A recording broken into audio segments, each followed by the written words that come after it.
On a Political Prisoner for Ireland in Revolution. She that but little patience knew from childhood on had now so much. A grey gull lost its fear and flew down to her cell, and there alit, and there endured her fingers' touch, and from her fingers ate its bit.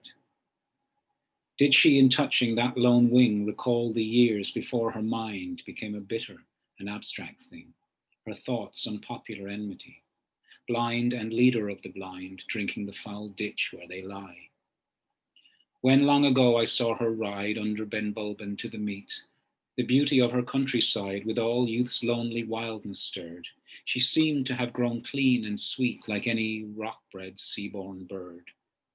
Sea-born, or balanced on the air when first it sprang out of the nest upon some lofty rock to stare upon the cloudy canopy, while under its storm-beaten breast cried out the hollows of the sea. I've given you a short excerpt from the second volume of Roy Foster's biography of Yeats, W.B. Yeats, A Life, the Arch Poet.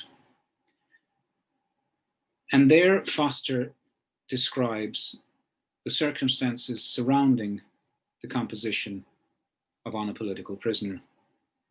As Petheka will tell you, it's a poem written about Constance Markievicz, one of the participants in the Easter Rising, who was sentenced to death and then pardoned because she was a woman, while the rest of the leaders of the Rising were executed. And she will be arrested again and imprisoned in 1918, 1919 for her Republican activities.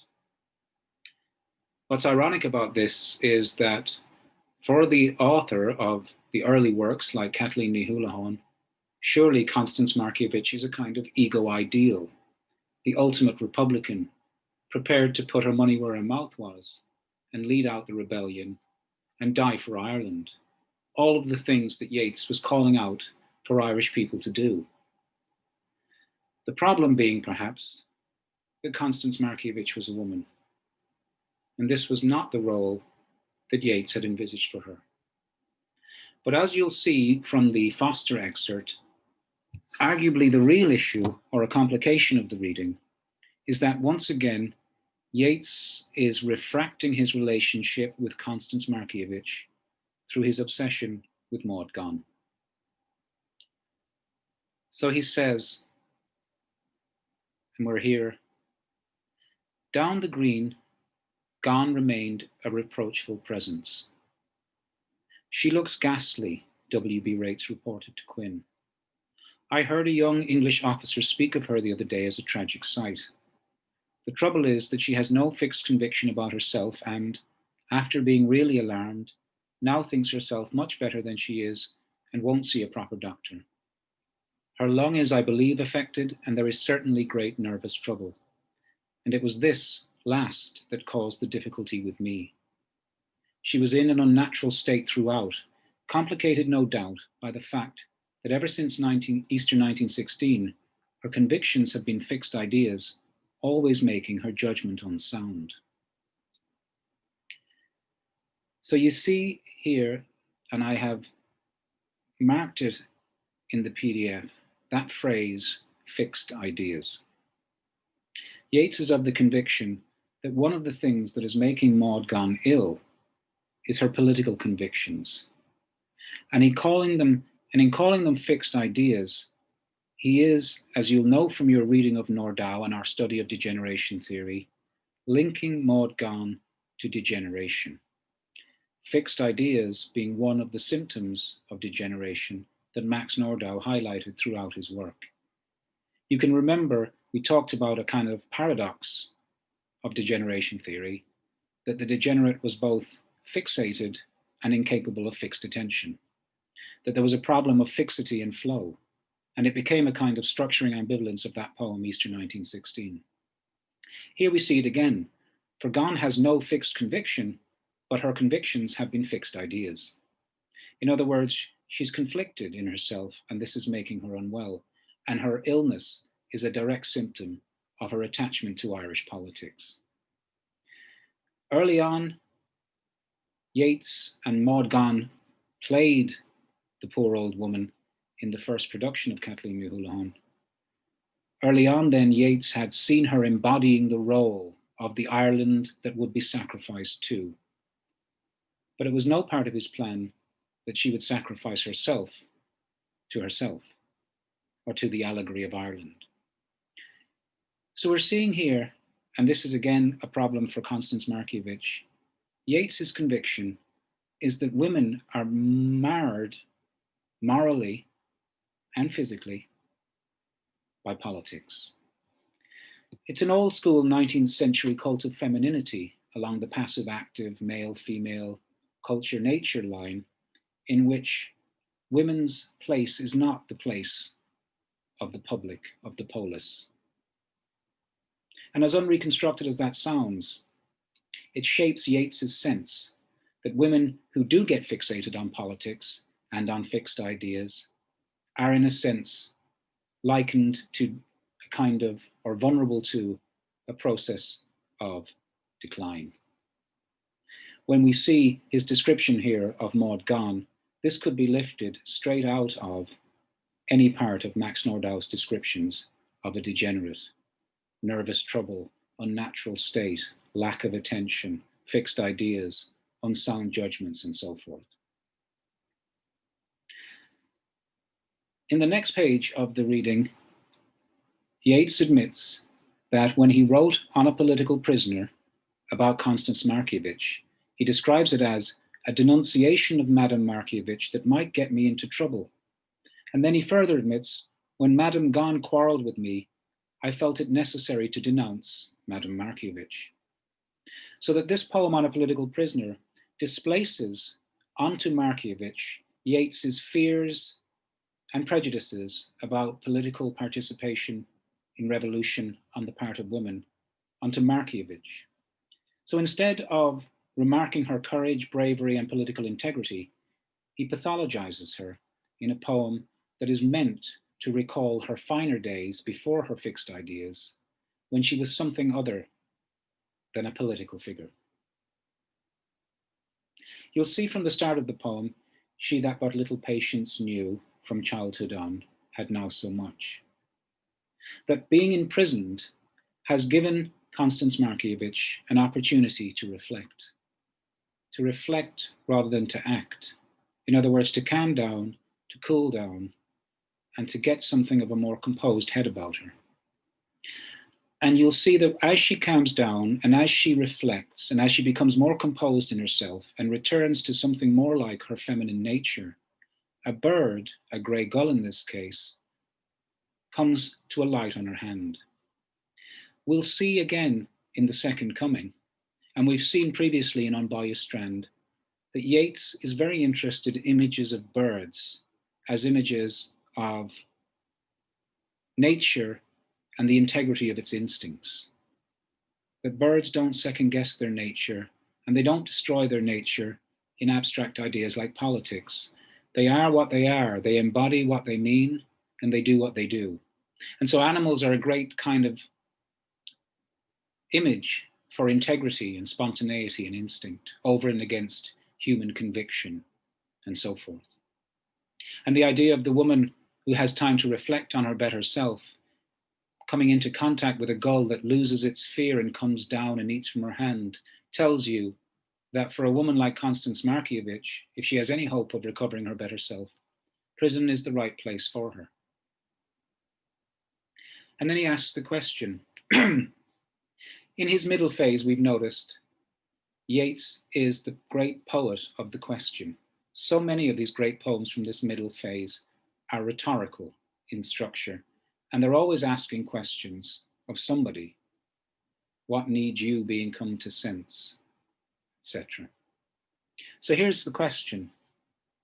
When the bird came down and graced her with its presence, the falcon cannot hear the falconer in The Second Coming, but the gull can feel the political prisoner here. And there's a kind of connection being established between feminine nature and its avian equivalent. Did she recall the years before her mind became a bitter, an abstract thing? Remarkably here, what Yeats is saying having told the Irish for years that they lacked political conviction or the gumption to actually do what they said they were going to do. Remarkably here, as soon as Constance Markievicz does it, he turns on her and says that her political preoccupations and convictions have made her bitter. In other words, he punishes her for displaying exactly the kind of behavior that he held out as an ideal to Irish people before 1916 actually happened. You remember in September 1913, he claimed that romantic Ireland was dead and gone, and that the Irish were too busy rubbing pennies together and rosary beads to actually earn their political spurs in anything like an act of political integrity. And yet, when the event came, he was completely thrown by it and somewhat appalled and horrified and displaced, rendered irrelevant. They did it. He talked about it. It's over. So that now republicanism is reduced to popular enmity, and Markiewicz's participation in the Rising to being a blind leader of the blind, drinking the foul ditch where they lie. And as Yeats gets older and more convinced of the degeneration of the Irish, not only as a function of their politics, but as a function of their genetic complement and their religion, this notion of the ditch will become central. It's a word you'll hear again in his second to last play, and some say his final masterpiece, Purgatory. So that's the question. And then he goes on to return to the past and to project his memory of her when she lived in a way that he feels made sense to her and to him and gave a better indication of her true nature. And again, he uses the idea of her in synergy or in kind of synchronicity with an animal to suggest a woman who is in touch with her own best instincts. When long ago I saw her ride under Ben Bulben to the meet, the beauty of her countryside with all the youth's lonely wildness stirred, she seemed to have grown clean and sweet, like any rock-bred sea-born bird. Sea-born or balanced on the air. So that she herself almost becomes the bird that in prison has now come back to remind her of her true nature and the integrity of her character, if she would only give up politics and return to doing what she ought to be doing, embodying the feminine values of ascendancy culture in Ireland, riding to the meet, the stuff. Brendan Behan's famous description of the Anglo-Irish man was a Protestant with a horse. And here we see how horsey culture and horse meets and rides and the Royal Dublin Show and society, all of this ascendancy culture, this is what Constance Markievicz should be giving her life over to, not the politics of the Irish Republic. We see that this is after that poem, Upon a House Shaken by the Land Agitation, where Yeats is cultivating a relationship with ascendancy power in politics. His ego ideal for women is now Lady Gregory, who stays at home, translates folk tales, supports her husband William, and embodies ascendancy values. A woman of the house. And the bird here is an image of beauty in flight, and beauty in flight from politics, from culture, and from all that has turned Constance Markievicz from a preeminent aristocrat into a kind of depraved leader of the Irish rabble in their determination to found an Irish republic.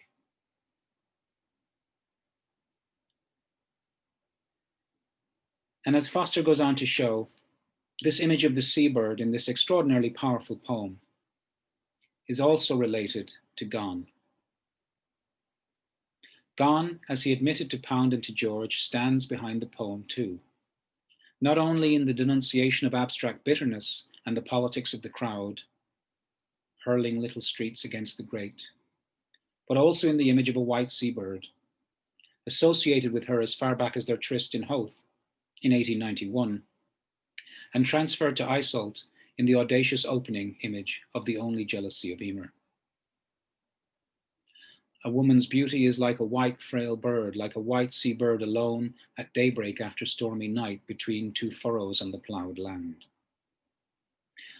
In other words, Yeats is cultivating a cult of femininity through bird imagery, frailty, but also idealization, this notion that she had grown clean and sweet. The idea that women are there to be idealized and venerated for their femininity, not to dirty their hands in politics or blood sacrifice. So that's On a Political Prisoner. And the next lecture I'll be doing The Second Coming, and then we'll do A Prayer for My Daughter. And we'll use those three poems to talk about Yeats's politics of ascendancy. What we'll see is that Yeats is becoming increasingly preoccupied with breeding, with control of women so that they can make the proper choice of lifestyle, but also of mate, in order that they may produce the right kind of children to embody the right kind of values for an ascendancy culture. Bearing in mind that Irish people at this time, and we're talking about mid-19th century up to the early 20th century, were among the most fertile in the world. Irish Catholics were the most fertile, I believe, anywhere in Europe, certainly, and had one of the highest rates of fertility in the world. For Protestants, it was a kind of distasteful matter. The church banned contraception, and then the Irish Catholic bred like rabbits. 8, 9, 10 children to a family. For them, it was beyond dignity and unconscionable. For the Irish, it was part of their culture.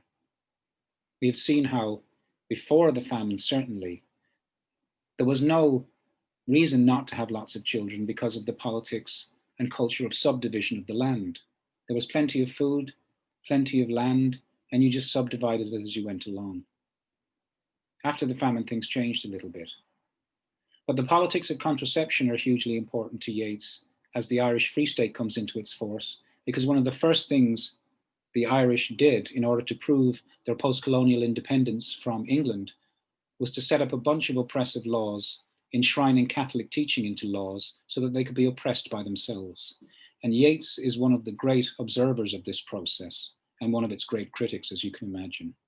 And all of that will come out in his Politics of Ascendancy, in A Prayer for My Daughter, but also in The Second Coming.